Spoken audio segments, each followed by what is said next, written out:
Are you ready to persevere through your challenges? Let's do this. I want to introduce you guys to my pastor, Troy Singleterry, and I'm excited that he's here. Welcome, Troy. Hey, Kelvin. It is an honor to be with you today. The journey that you've had to go through to get to where you are today, and you're still walking through that journey. And I'm excited to see where God said he had a purpose for your life before you were even born. You were being baked in the womb, Yep. But that lady that was baking you, she had a situation. She had to decide, do I keep you or do I not? Can you tell us a little about that? Absolutely. What happened was, I didn't even know this, but I was born out of wedlock. I'm 51 years old. My parents have been married 51 years, and I thought maybe they got married, went on their honeymoon. I was conceived. But I wasn't. I was actually conceived before they got married. And what happened was, my mom was a single mom with a son, and because she was dating my dad at the time, they weren't even engaged, and then she found out she was pregnant. She didn't want to be a single mom with two kids because she didn't know where the relationship with my father was going to go. So being that they were religious people, they believed there was a God, but I don't know if they had a relationship with God. Mm-hmm. And so what ended up happening is, they just decided, because they didn't know where the relationship was going to go, whether they're going to get married or not, that they had said, well, you know what, since we're not sure where we're going to be, whether we're going to be married or not, let's just go ahead and get an abortion. So what ended up happening was, my mom had a friend who worked for a doctor who did abortions, but she knew how to do them too. And so she was at a clinic, and her friend was getting everything ready to do the abortion, and the Lord spoke to my mom and said, "Thou shalt not kill." And my mom said to her friend, "What did you say?" And her friend, getting everything ready to do what needed to be done, said, "I didn't say anything." And again, the Lord spoke to my mom, or impressed upon her heart, "Thou shalt not kill. I'm going to use this child for my glory." She went back to my dad, and she said, "We can't abort this child." And then eventually they got married. I was born on November 17th, 1970. 51 years later, here I am, doing things that I never thought I'd be doing, but God had a plan for my life. Just by the grace of God, I'm here today. I'm so thankful that my parents said yes to life. They could have said no, but they said yes, and I'm so humbled and thankful for their willingness to say yes to God. It's an incredible story that I didn't even know about, but how I learned about it is, I felt called into the ministry going into my senior year of high school.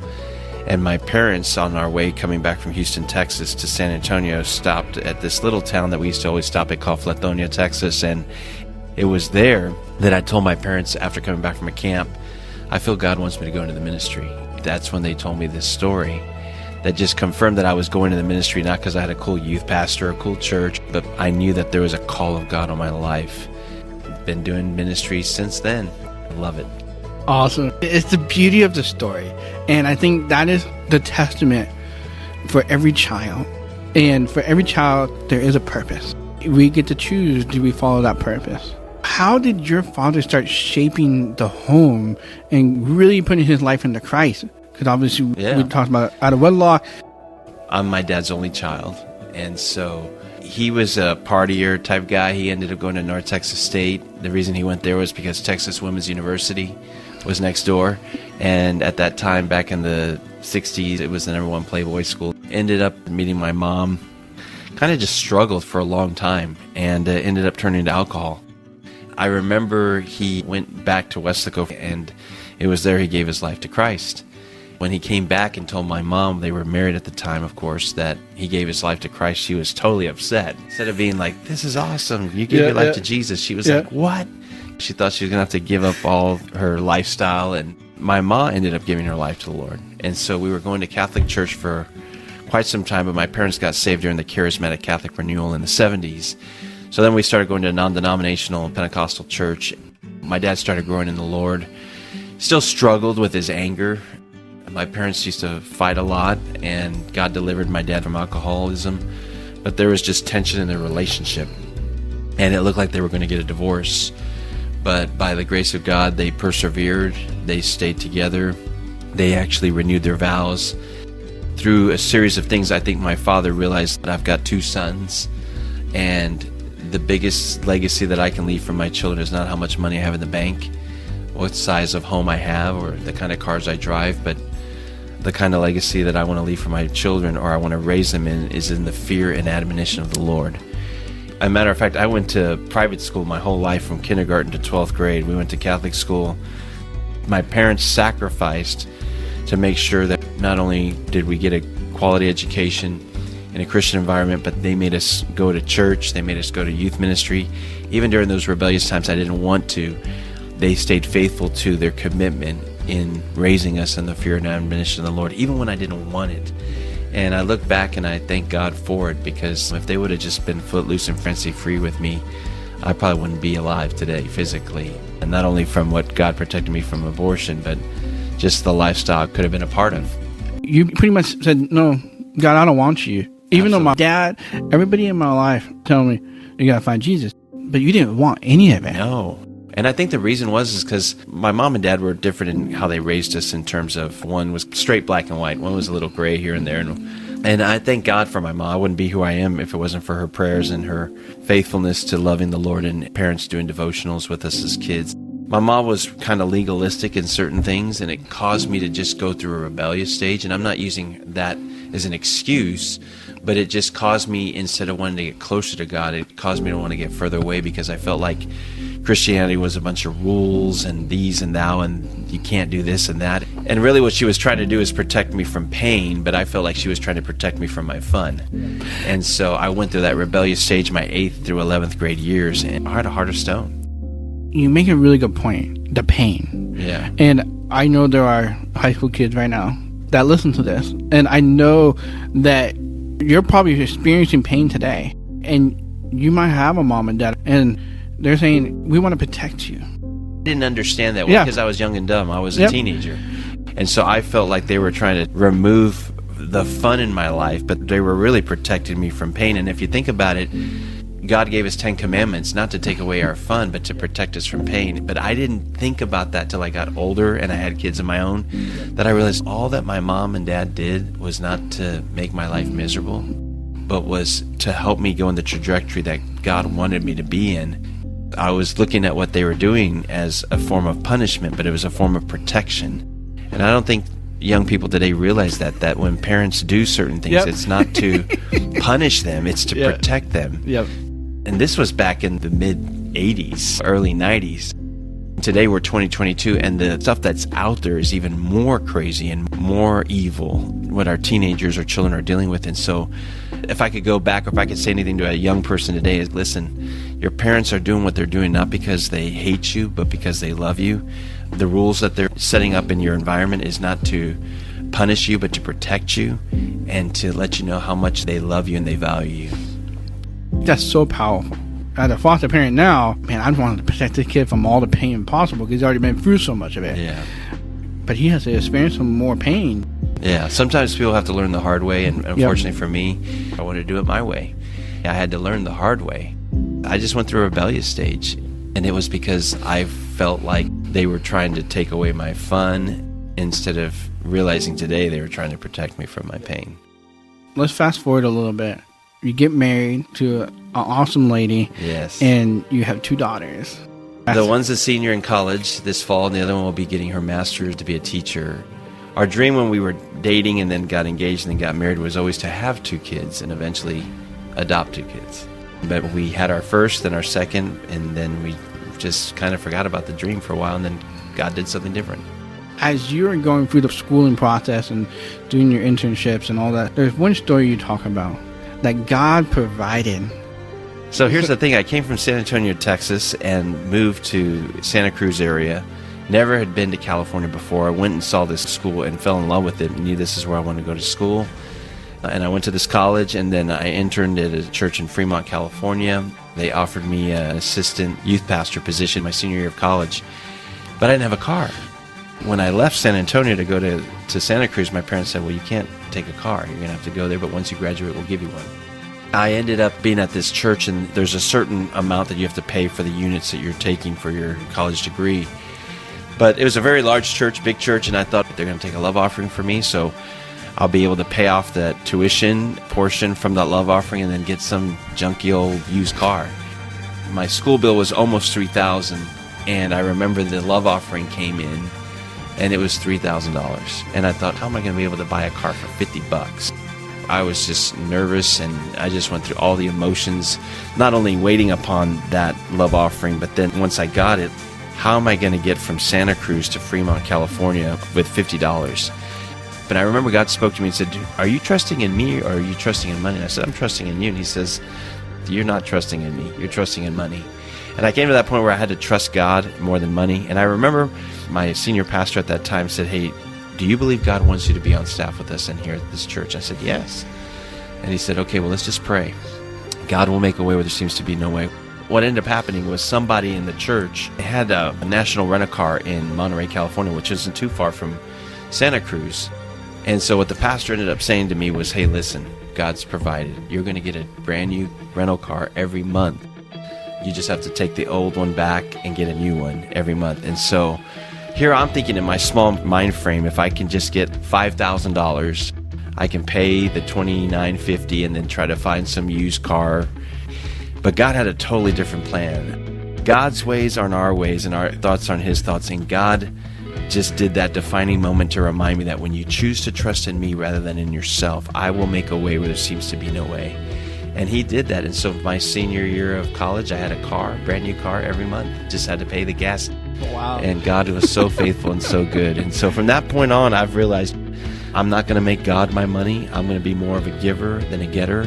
And I'm going to be generous with what God's blessed me with. And God has always provided. God has always seen me and my family through because of that spirit of generosity and also that willingness to trust God more than the Benjamins. Let's talk about your first adopted son and the struggles and the pain as you brought him home. Yeah. The family that was watching him was actually the 9th home that he had lived in. Wow. He went into the system at 5 months, and we got him at 14 months. The family said, hey, you could take him for a weekend if you want.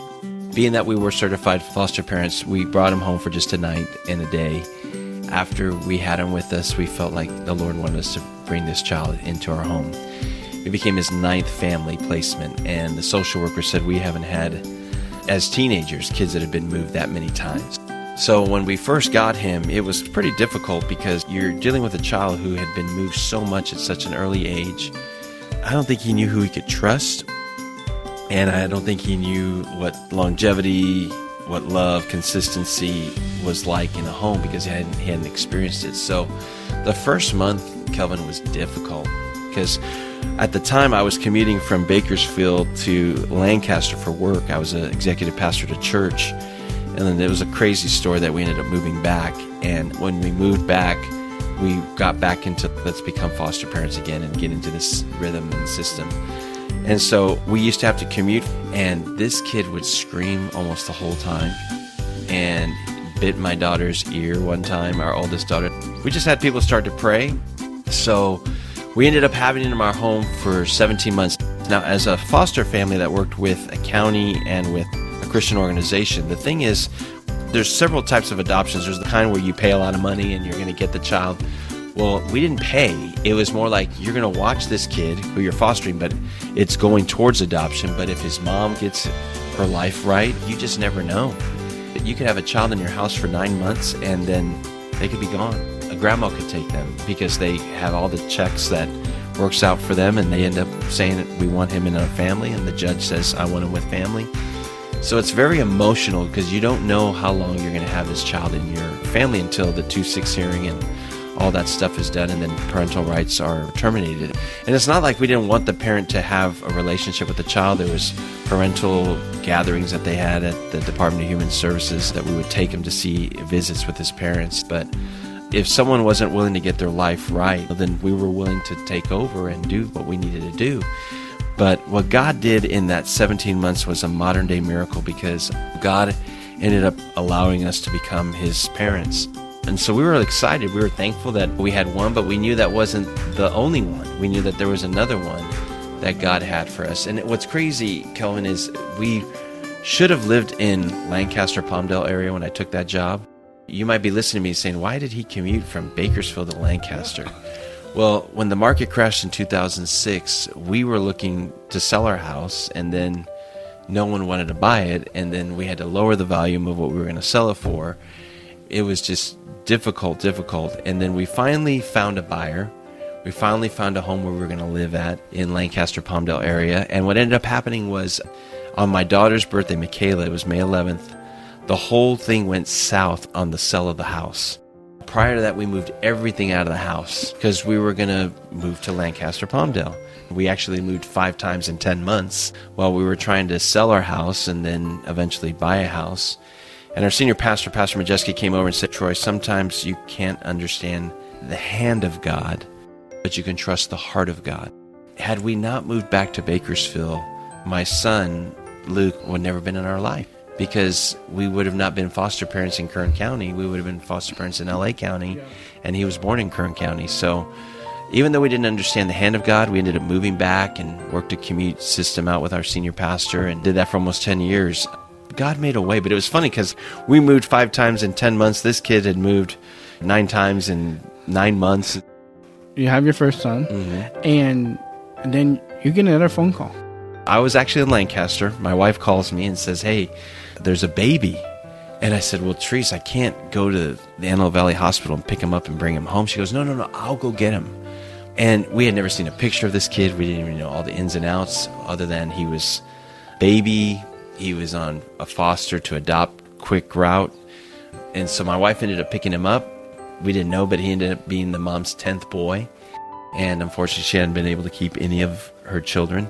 And so we ended up finding out that he was prematurely born. So he had to be fed every 3 hours, and it took him like 45 minutes to feed. Not only did we just adopt, but at the time, because the market crashed, I was the executive pastor, I was the youth pastor, the intern director of our internship program under the youth ministry, and I was commuting from Bakersfield to Lancaster. So the natural, people would be like, you're crazy taking on a baby, commuting, and you're also doing all these other responsibilities of the church. But because I was administratively strong and organized, God worked it all out. And instead of getting tired, I just got recharged by the grace of God. Yep. So what ended up happening was we brought him home. He was with us, and the judge that was overseeing the case ended up retiring, and we got a new judge. But in the middle of all this, the new judge goes, I'm looking at the best interests of this child. Well, what ended up happening was there was an uncle on the father's side that was willing to take him and move him to Chicago. And what's going to end up happening was the mom and dad were going to leave California and move to Chicago so they could eventually be reunited with this child.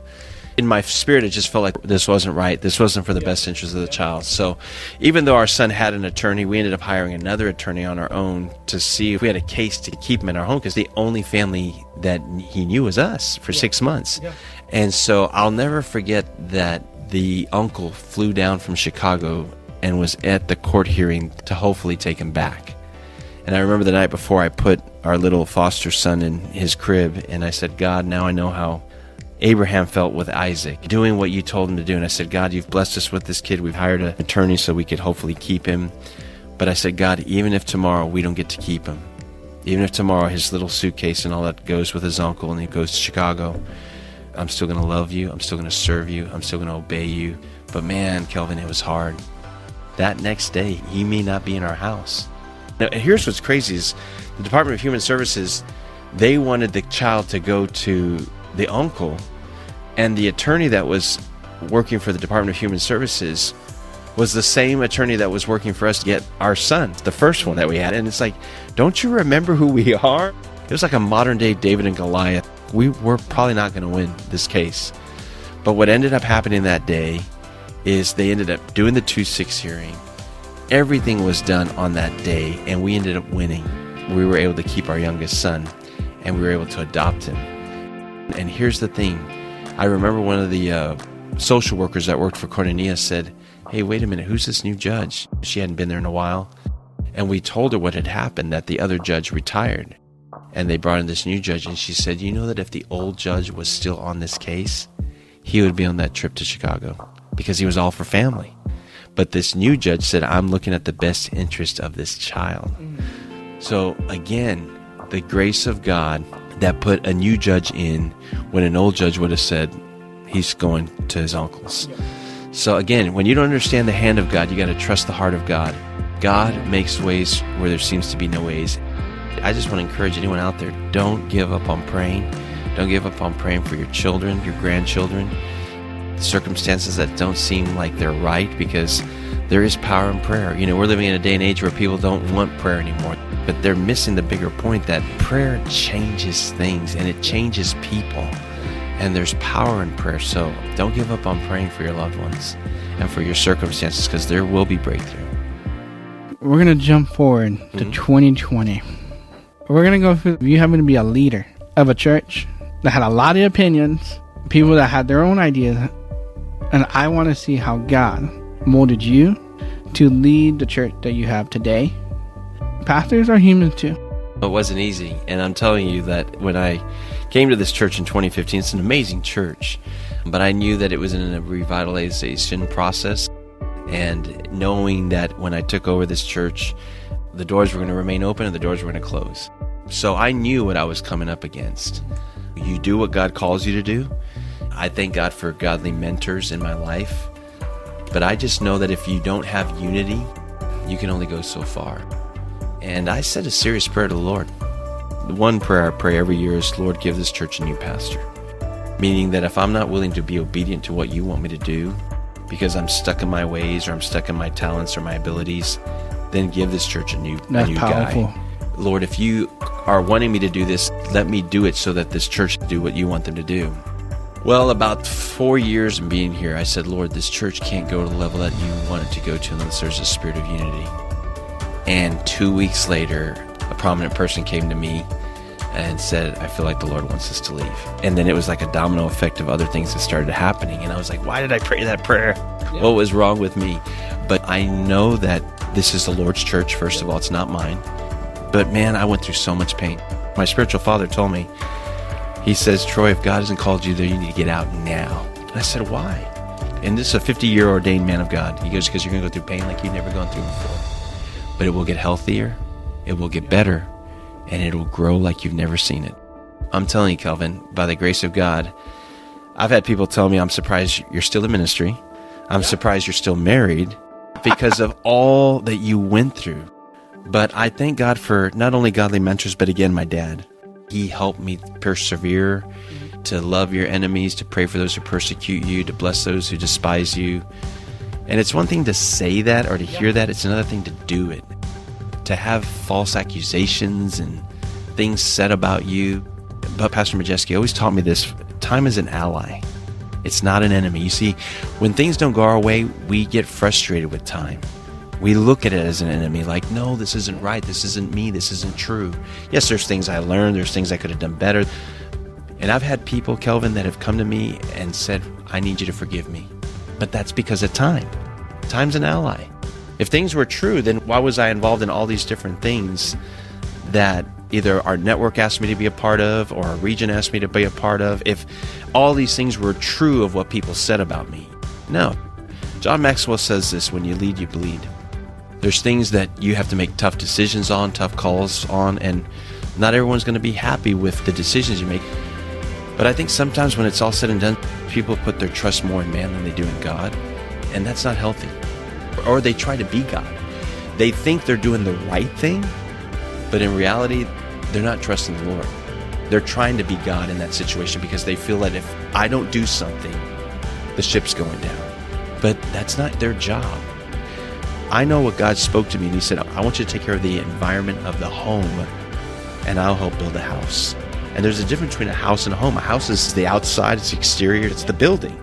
But the home is the environment. It's what you want it to look like and what you want it to breathe and what you want it to feel like. I love people. I'm a shepherd. I'm a leader. But when people left because of whatever reasons, it hurt. But through it all, it's God's church. I'm going to be who God's called me to be. I'm not going to change for man. I'm going to change for God. And you either accept me or you don't. And that, Kelvin, was the hardest thing to do. My trust is in the Lord, not in man. If someone says to me, God's called me to go, okay, God bless you. God has provided and God has miraculously seen us through. Has it been easy? No. When you look back and you look at what the Lord's done, you say to God be the glory for the great things he's done. And here I am coming up, just celebrated 70 years and going to my 8th year.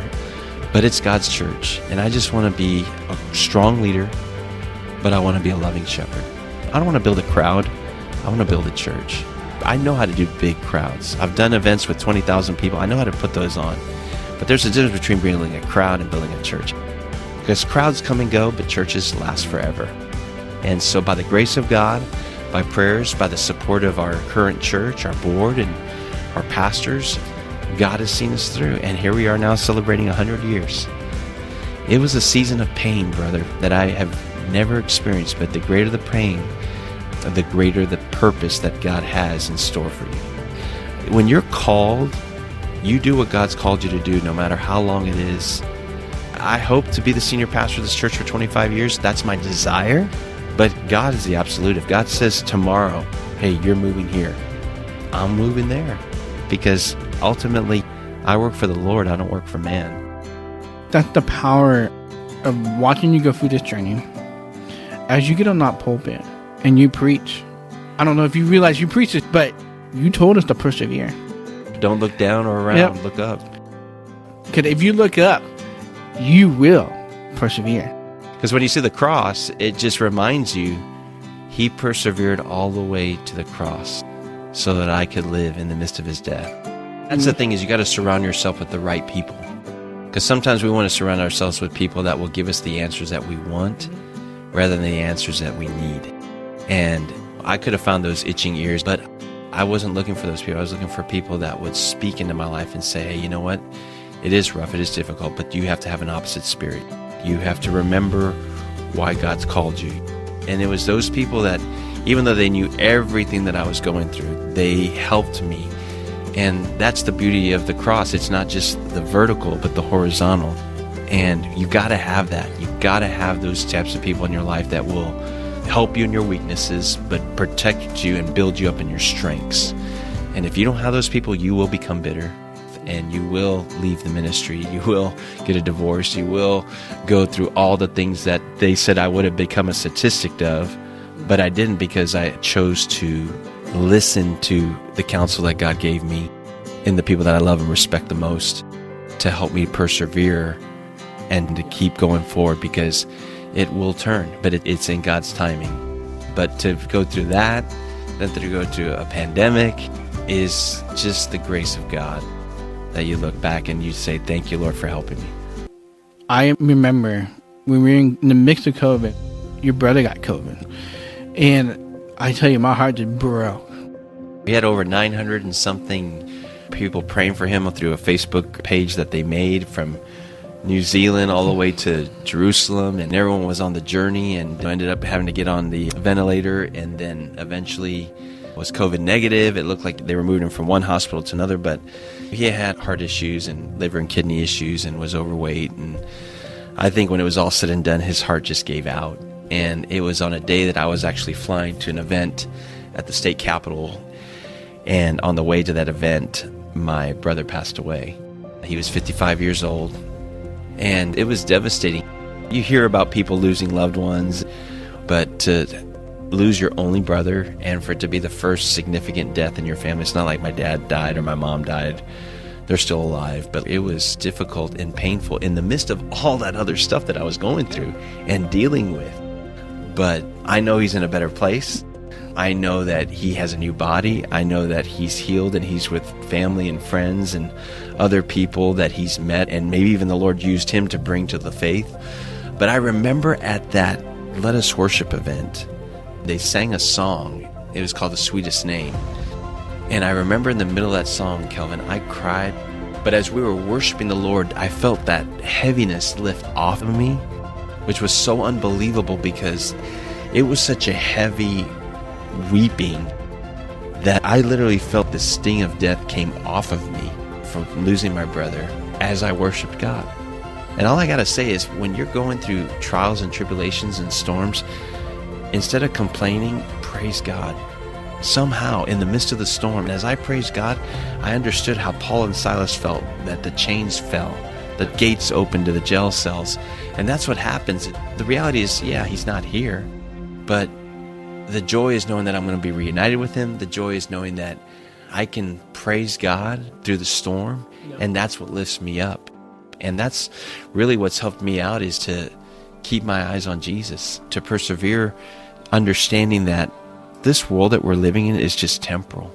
It's not eternal. And so that's why you don't let little things get to you, even though it's hard, it's painful, it's hurtful. You want everyone to love you. You want everyone to like you. It's hard. It's so hard. But what gives you the endurance is you realize that you're just passing through.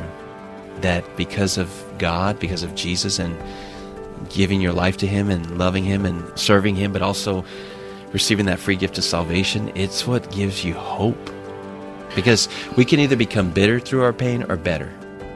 And somehow, some way, we have to choose to become better. And how do we do that? Well, you don't let things become grudges. Realize that people aren't perfect. You have to be gracious. You have to somehow give people another second chance. But again, time is an ally. It's not an enemy. And through it all, God heals all wounds through time. Sometimes you look back at your scars and you laugh, and sometimes you look back at them and you're like, man, that was a brutal one, but God healed me. There's a testimony behind it. And what the enemy meant for evil, God turned around for good. And what our human flesh made a mistake in, God turned a mess into a miracle. And so that's what God wants to continue to do for all of us, as long as we realize that our life is in His hands. You have 4-letter words that you can choose from in life. You can choose the 4-letter word of fear or the 4-letter word of hope. And I choose hope, because hope is what helps you. And when you wrap it in God's love, it never fails. It casts away all fears and doubts. It covers a multitude of sins. And that's the key, is just to not only living in a life of hope, but understanding that it's wrapped in the context of love, of God's love that never, never fails. And you have to apply that same love that you receive from God to others. And sometimes that's hard for those that hurt you. But again, my philosophy is this: hurt people will always hurt people, but healed people will always help people. And we have to choose to be healed through our hurts so that we can help others and not hurt others.